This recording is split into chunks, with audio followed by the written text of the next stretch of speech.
নমস্কাৰ জাগৰণ নিউজৰ প্ৰতিজন দৰ্শকক স্বাগতম জনাই ষ্টুডিঅ'ৰ মজিয়াত মই কৌশিক লৈ আহিছো এটা গুৰুত্বপূৰ্ণ খবৰ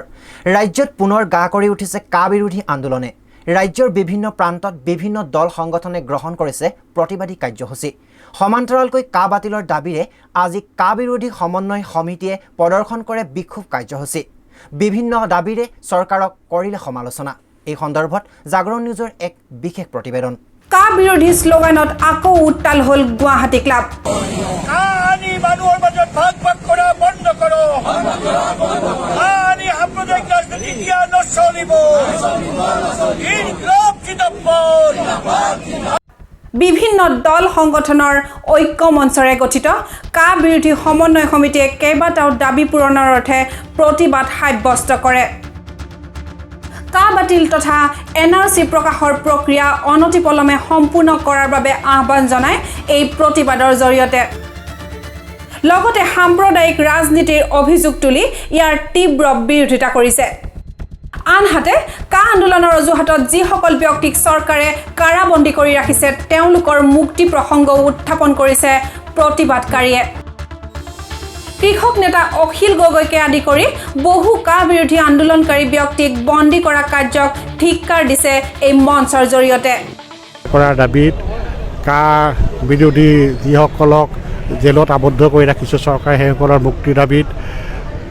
চূড়ান্ত এনআৰচিৰ তালিকা প্ৰকাশ কৰাৰ দাবীত আৰু অসমত যি সম্প্ৰতি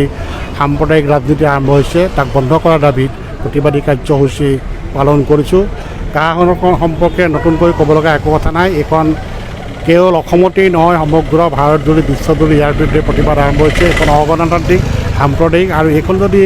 অসমত চালু হৈ যায় লাগু হৈ যায় তেতিয়াহ'লে অসমীয়া ভাষা সংস্কৃতি সকলো ধ্বংস হ'ব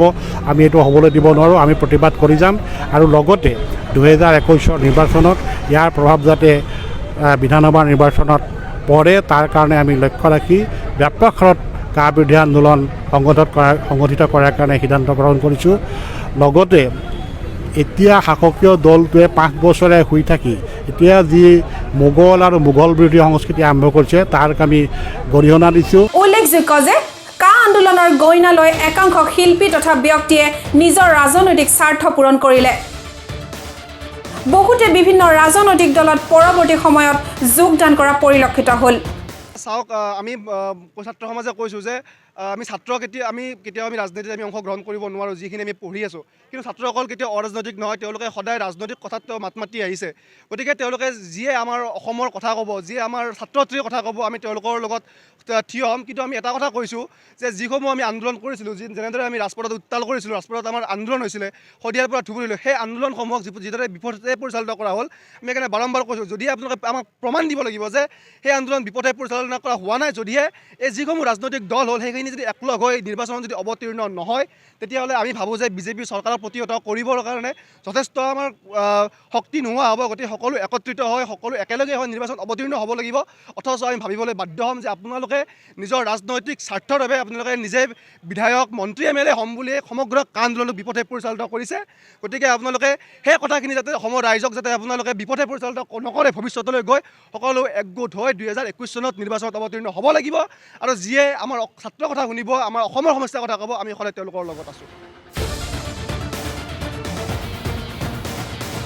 এতিয়া প্ৰশ্ন হয় অতি শীঘ্ৰে বলবৎ হ'ব লগা কা আইনখন এনেবোৰ প্ৰতিবাদে ৰোধ কৰিবলৈ সক্ষম হ'বনে প্ৰতিবাদী কণ্ঠ শুনা পাবনে দিছপুৰ অথবা দিল্লীয়ে নে আকৌ কা বিৰোধীসকলক মষিমূৰ কৰিবলৈ ৰাজনৈতিক হস্তক্ষেপত আৰম্ভ হ'ব কাৰাবন্দীৰ কৌশল নিউজ ডেস্ক ৰিপৰ্ট জাগৰণ নিউজ গুৱাহাটী